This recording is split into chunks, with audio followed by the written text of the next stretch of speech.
Hi, friends, and welcome back to the Money Girl Podcast, where my mission is to help you live rich and love the journey.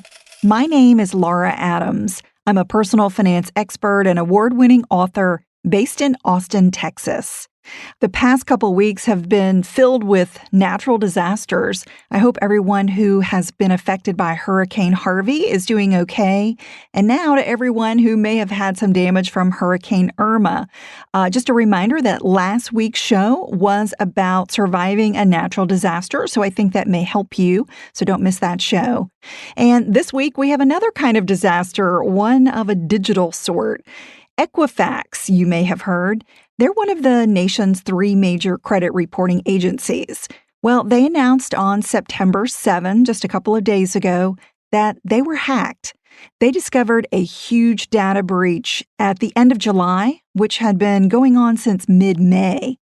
Cybercriminals got into Equifax and took the personal information of 143 million Americans. That's about half of the United States adult population. Plus, data was stolen from millions in Britain and some in Canada. So if you have a credit report in the United States, there's a good chance your personal information has been exposed. So in this podcast, I'll explain what happened and, more importantly, the steps you should take right now to keep your finances safe.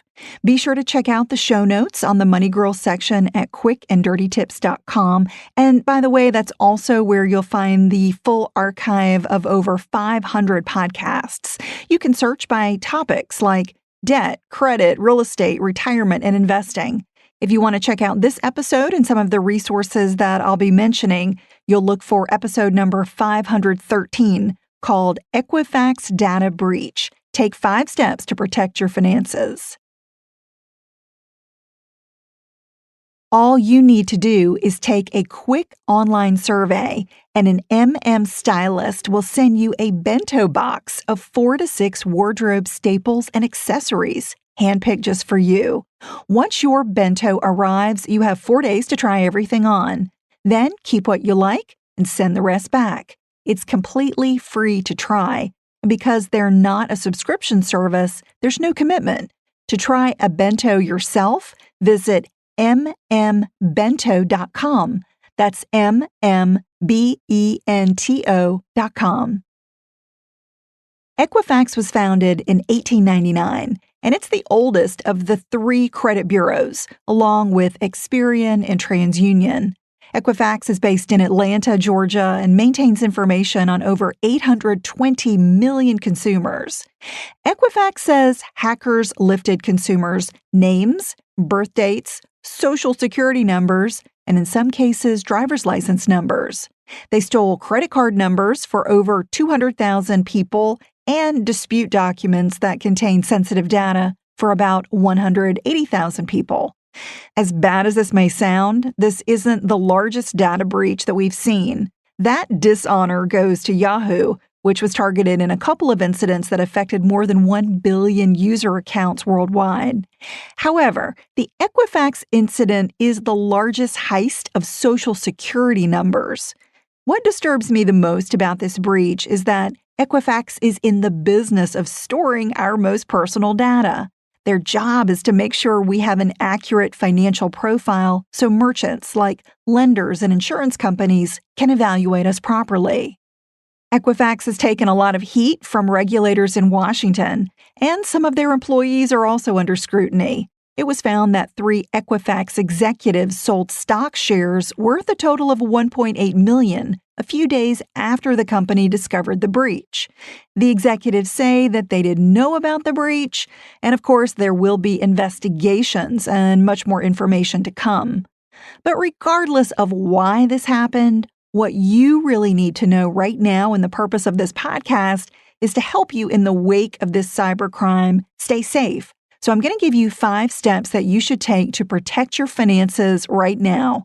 The first step is you've got to find out if your personal data was stolen. If your personally identifying information was taken from Equifax, You will not receive notification from them. I want to repeat that. They will not notify you. The only alerts they're sending are to consumers who had credit card numbers taken and dispute documents stolen. You need to be proactive to find out if your sensitive data is in jeopardy by visiting Equifax.com. The homepage displays a button to go to their dedicated security site, which is EquifaxSecurity2017.com. So either website will get you to where you need to go. And once you're there, you'll see a button that says Potential Impact. And when you click that, you'll need to enter your last name and the last 6 digits of your Social Security number. Then you'll either get a message saying that your data was not impacted or that it was potentially impacted. My data was taken, but my husband's data was not. Some people have pushed back on having to enter their Social Security number in the first place, and especially on having to enter the last 6 digits instead of the usual 4 digits of their Social Security number on the Equifax site. Now, this is pretty normal. This is the only way that Equifax can pull your information. They've got to have your Social Security number, and the reason they're asking for 6 digits instead of 4 is simply to ensure that they get a match for your information. They're pulling from hundreds of millions of records that could be very close to your same name or number. So there's no issue there. I would definitely encourage you to go there and enter your information to make sure that you know if your data was impacted or not.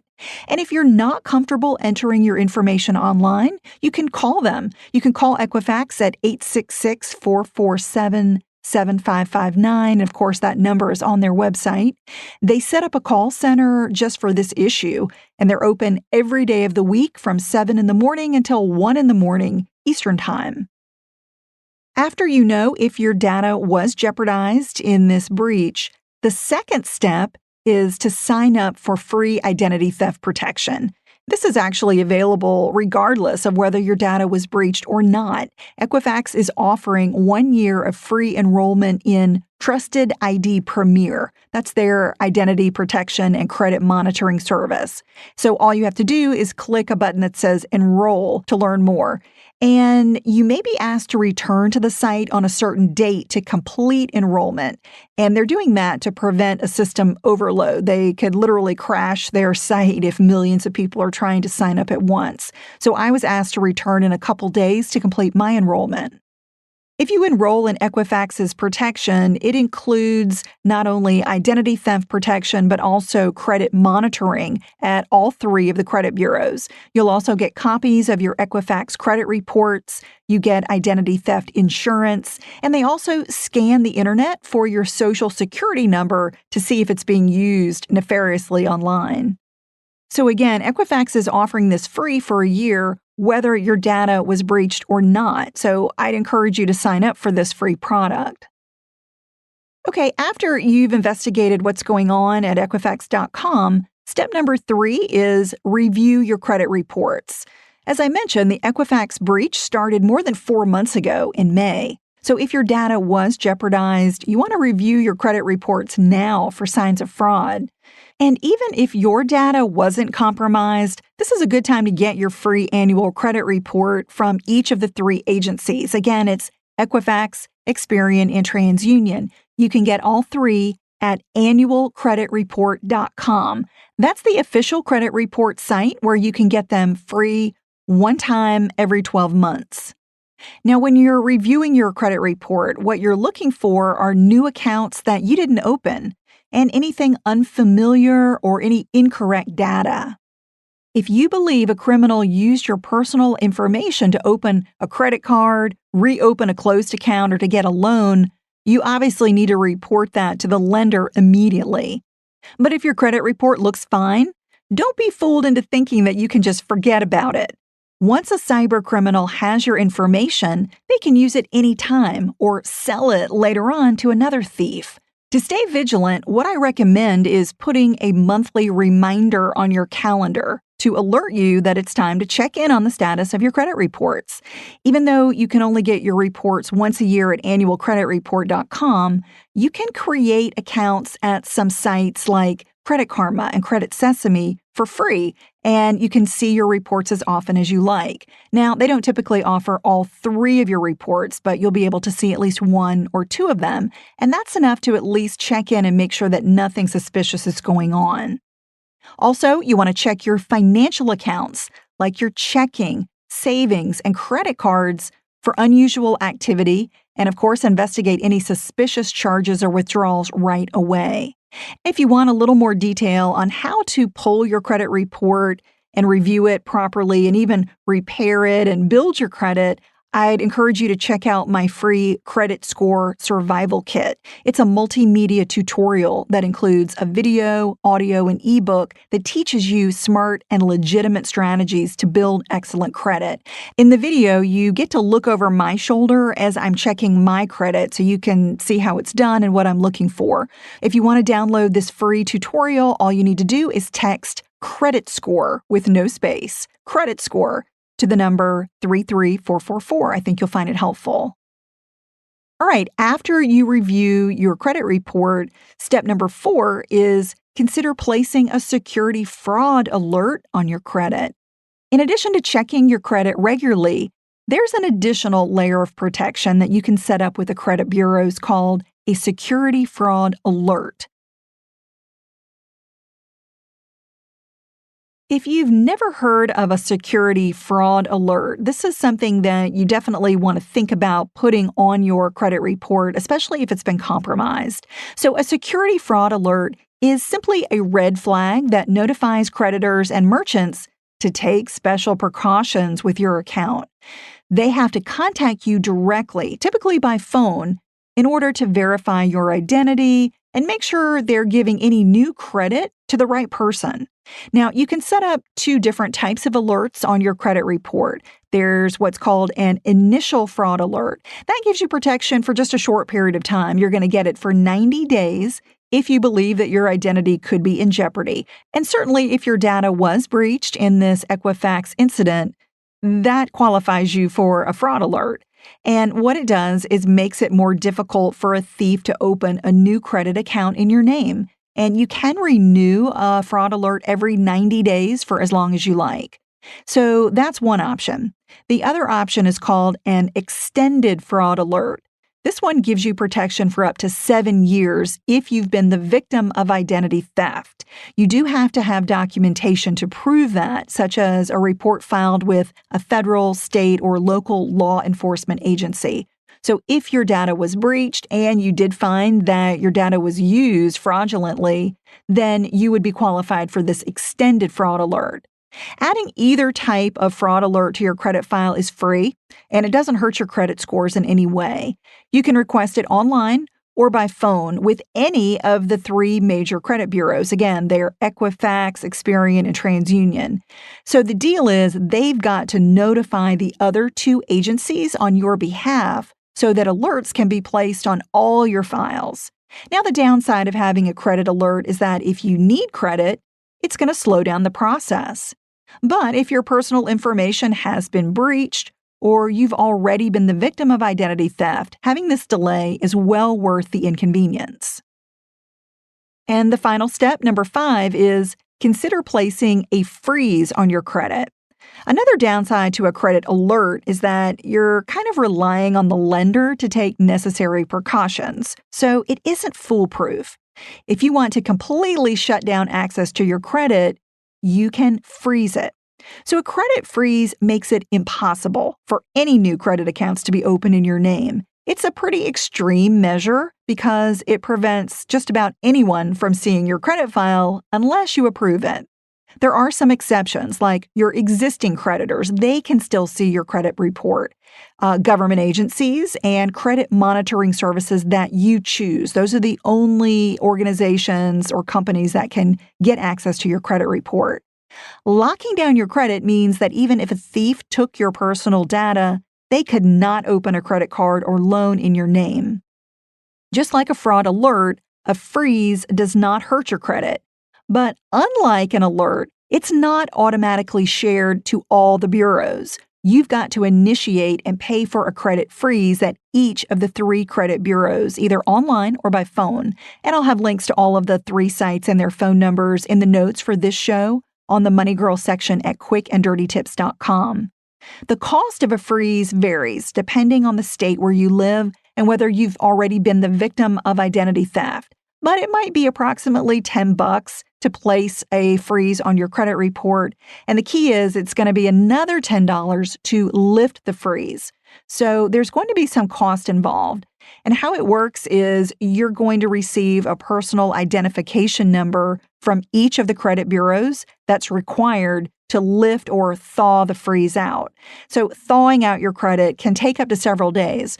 So it may not be the best option if you need credit fairly soon. So maybe you've got a potential lender, employer, insurance company, utility company, or landlord who needs to review your credit soon.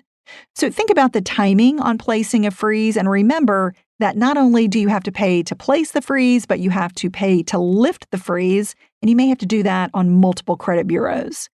But the upside is that a freeze is a surefire way to stay protected if you're worried about having your identity stolen. I want to review what these various credit protections that I've been talking about can and cannot do.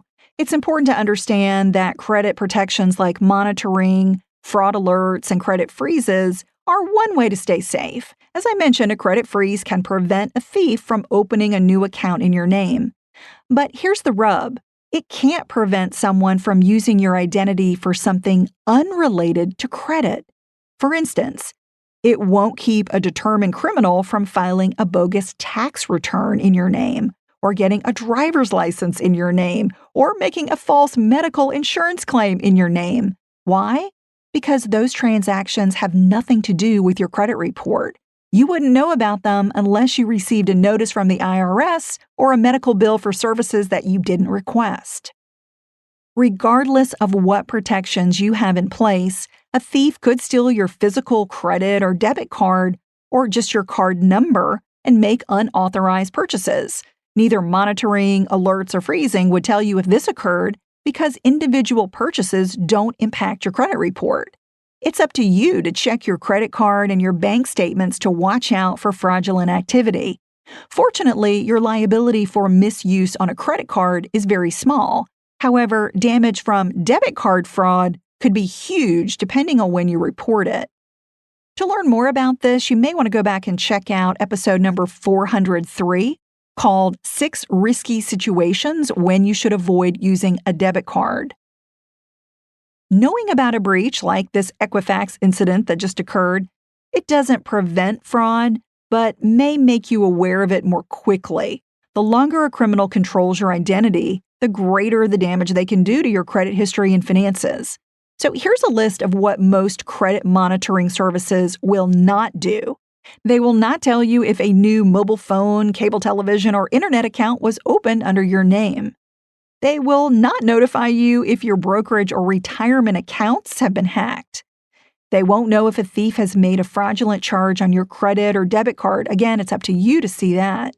And they won't tell you if someone has used your information to get a driver's license, passport, or other identification document.